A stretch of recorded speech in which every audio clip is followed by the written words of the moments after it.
Assalamualaikum warahmatullahi wabarakatuh. Perkenalkan, kami dari kelompok 6, Produksi dan Manajemen Ternak Unggas Komersil yang beranggotakan Isti Saida dengan MPM Mahir 172, Nanda Dwi Lestari dengan MPM Mahir 019, Nuri Indah Herunisa dengan MPM Mahir 033, Jericho William Tambunan dengan NPM Mahir 131. Perkenalkan, saya Heranov Bosgasa Sambil dengan NPM Mahir 126. Perkenalkan, nama saya Nuslivan Kasalami Rifkin dengan NPM akhir 002. Perkenalkan, nama saya Novan Ilmi Astiadi dengan NPM akhir 167. Kami sedang berada di Broiler Farm Mekar Bakti yang beralamatkan di Jalan Desa Mekar Bakti, Kecamatan Pemulihan, Kabupaten Sumedang. Kami di sini akan menampilkan sebuah video mengenai manajemen pemeliharaan ayam broiler pada kandang open house. Lokasi untuk pemeliharaan ayam broiler sebaiknya jauh dari keramaian ataupun jauh dari pemukiman. Lokasi untuk kandang pun harus bersifat tetap dan juga mampu mudah terjangkau dari pusat-pusat pemasaran. Selain mempertimbangkan secara ekonomis dan higienis, pemilihan lokasi kandang pun perlu mempertimbangkan masalah sarana transportasi, sumber air, ketinggian lokasi tanah dari tanah sekitar perkandangan. Memelihara ayam broiler sebaiknya dilakukan di tempat yang mempunyai ketinggian 400 sampai 1000 meter dari permukaan laut. Hal ini jika terjadi kurang dari ketinggian 400 meter dari permukaan laut, menyebabkan ayam mudah stres karena pengaruh panas. Sementara itu, ketinggian tepat di atas 1000 meter dari permukaan laut akan berpengaruh buruk terhadap ayam karena jumlah oksigen yang tersedia semakin rendah. Kandang sebaiknya dibangun membujur atau memanjang ke arah barat timur, dengan tujuan agar seluruh bagian kandang terkena sinar matahari, terutama pada waktu pagi. Sinar matahari membantu sintesis provitamin B menjadi vitamin B di dalam tubuh. Kandang harus dibuat di tempat yang cukup terkena sinar matahari.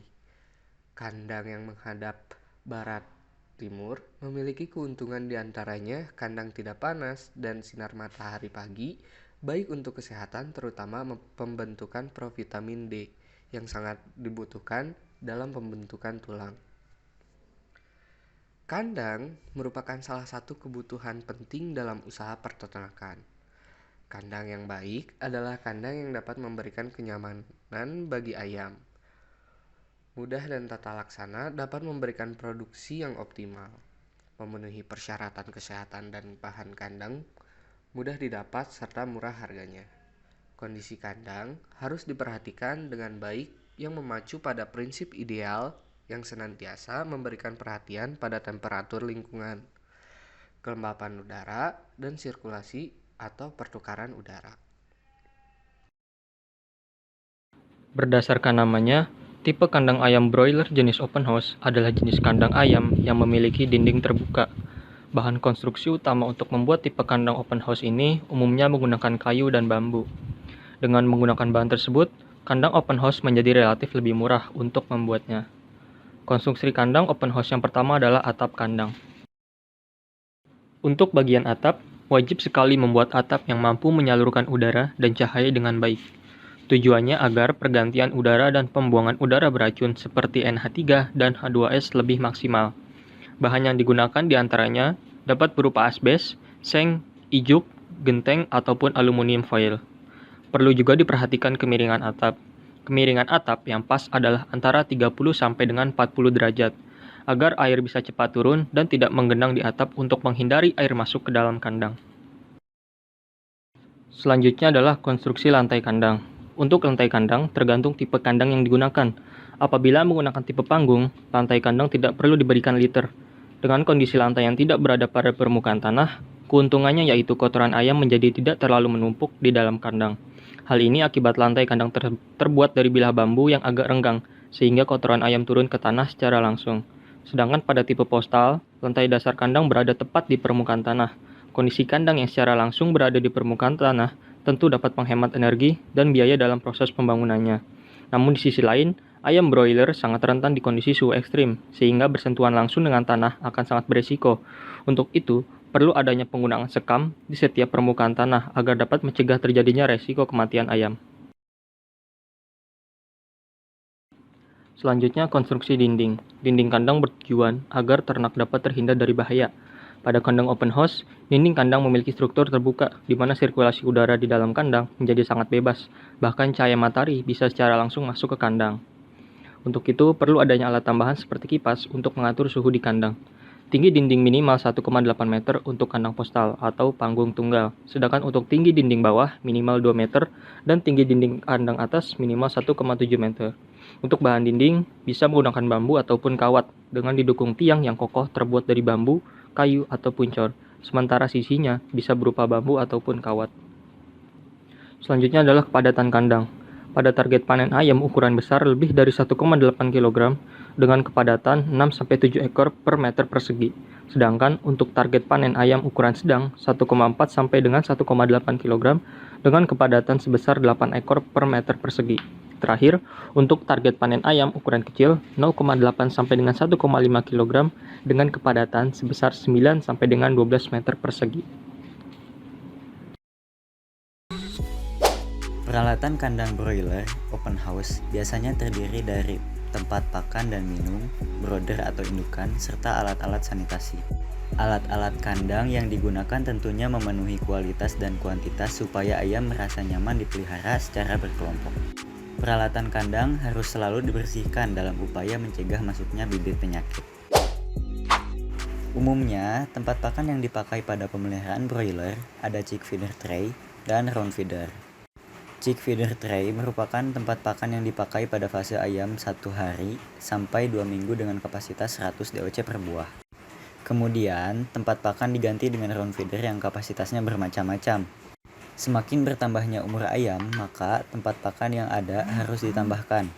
Pemberian pakan sebaiknya tidak diisi hingga penuh supaya menghindari pakan yang tersisa.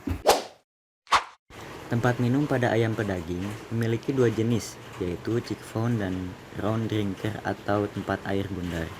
Chick fountain merupakan tempat minum yang digunakan pada fase ayam 1 hari hingga 2 minggu dengan kapasitas 75 DOC per buah. Sedangkan tempat air bundar untuk ayam yang usianya 2 minggu atau lebih. Tempat minum untuk ayam dengan model konvensional atau modern seperti pipa, bambu, botol aqua, nipple, galon minum, manual atau otomatis. Sehingga dibutuhkan sekitar 3 buah tempat minum ukuran 1 liter untuk 100 ayam, dan pada ayam 6 minggu sampai siap dijual dibutuhkan tempat minum 6 buah dengan ukuran 2 liter untuk 100 ayam. Supaya suhu tubuh ayam stabil, maka dibutuhkan sumber panas. Pemanas pada pekan pertama sangat penting untuk ayam. Laju pertumbuhan ayam akan terhambat bila suhu rendah.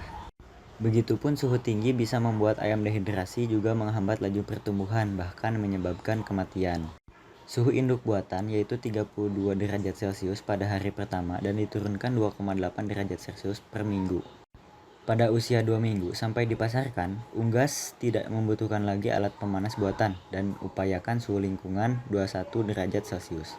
Alat pemanas bisa terbuat dari lampu pijar, petromax, listrik, atau inframerah. Pencahayaan bertujuan untuk memperlambat kecepatan pertumbuhan awal dari ayam pedaging untuk mencapai dewasa fisiologis sebelum kecepatan maksimal pertumbuhan atau perkembangan otot. Pencahayaan memanfaatkan matahari pada siang dan memakai lampu pada malam hari. Sebelum memasuki masa pemeliharaan dan kedatangan DOC, kandang perlu dipersiapkan sedemikian rupa agar pertumbuhan dan perkembangan pada ayam broiler dapat maksimal. Dalam melakukan pembersihan kandang, liter sisa pemeliharaan diangkat dan dibuang di tempat tertutup dan jauh dari kandang. Kemudian seluruh ruangan kandang disemprot dengan air yang dapat digunakan air bertekanan tinggi jika diperlukan. Kemudian dicuci dengan air sabun. Lakukan penyemprotan desinfektan dan larutan fumigasi sesuai dosis yang dianjurkan agar mencegah tumbuhnya mikroorganisme patogen serta hama serangga di dalam kandang. Lantai kemudian diberikan kapur aktif yang dihancurkan terlebih dahulu dengan jumlah kurang lebih 0,4 kg per meter persegi. secara merata. Fungsi pengapuran adalah untuk mematikan atau mengurangi mikroorganisme dan jamur yang tersisa di lantai kandang. Kemudian lingkungan di sekitar kandang dibersihkan dan rumput atau gulma yang terdapat kurang lebih 2 meter di sekitar kandang harus dipotong hingga tingginya tidak melebihi 7 hingga 10 cm.